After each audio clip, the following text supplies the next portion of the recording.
So far in our little introductory course to Tantric Buddhist meditation and 108 Enlightenment tips, we've covered subjects like importance of awareness, of karmic flow, fragility of our life, and so forth.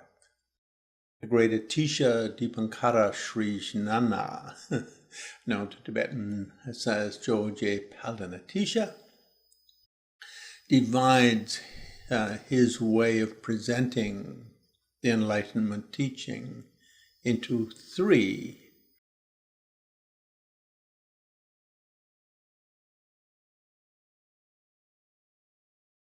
And so most of what we've covered so far is the first of those three, which really means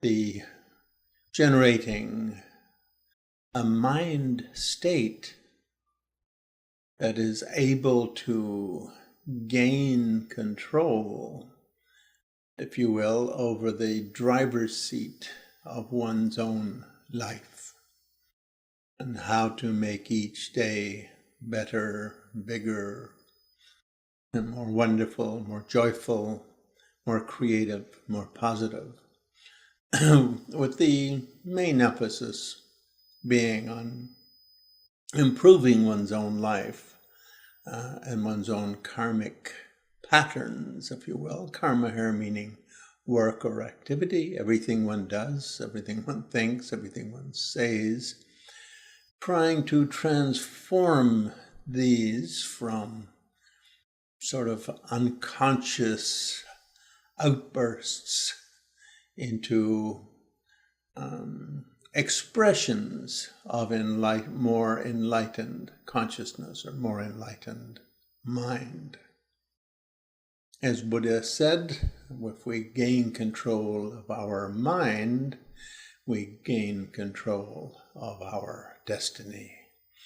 Without controlling the mind, destiny is just something that is thrown at us, almost like a debris in a hurricane. Whereas if we can gain basic control over our mental, emotional patterns, control here meaning a kind of a deep understanding of what's happening with our life, how something starts from the inner kernel of our being and finds its way out to the surface like bubbles in a pond arising from the depths of the pond.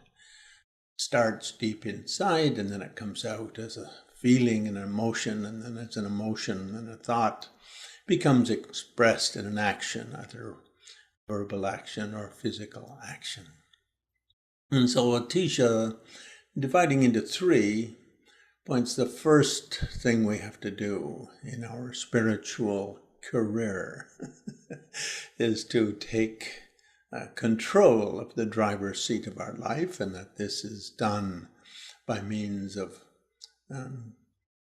taking responsibility for always having a relaxed, joyful mind. Without relaxation and without joyfulness, we'll be very quick to jump to various ways of doing things rather than with a clouded state of mind, rather than flowing into those various directions with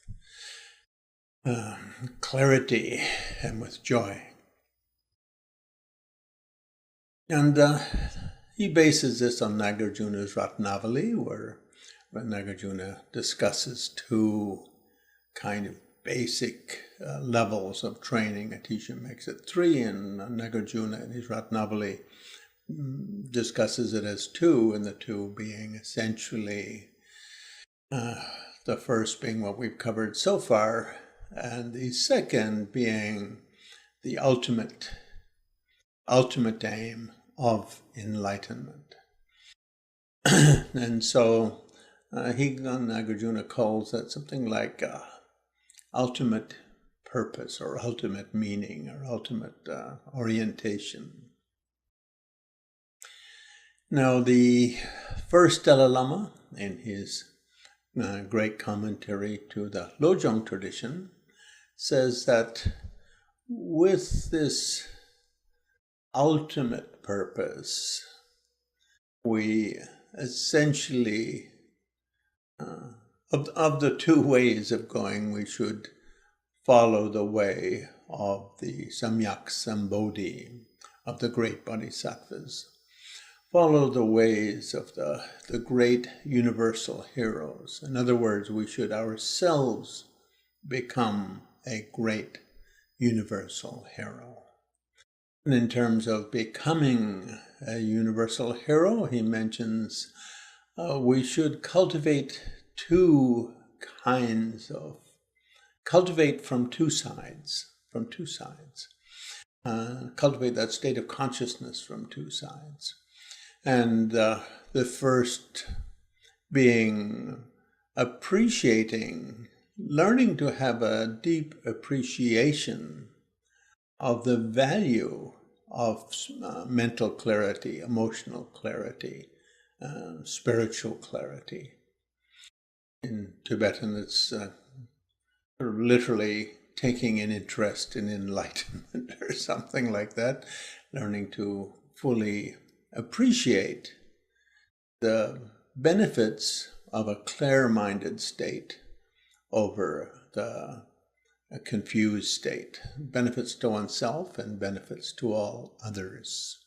To some extent, we've discussed this up to this point in some of the earlier talks in this series, but in the first Dalai Lama, when he gets to the second level of training, discusses it in greater depth.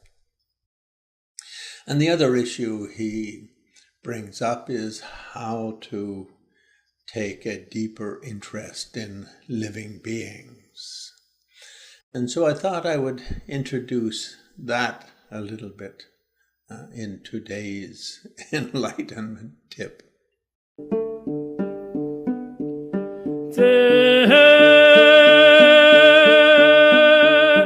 항해하니 흐른 산등 흩들어오던 수밀지지 하르기듯 하우슬러 탑칠라서니 무릉 골리고스 멜리리 팅큰 텔리리 팅큰 바이님이 기띠기친 유리도 들지테 이띠리 테리 힝우금 보르도 한가에다 못하게 민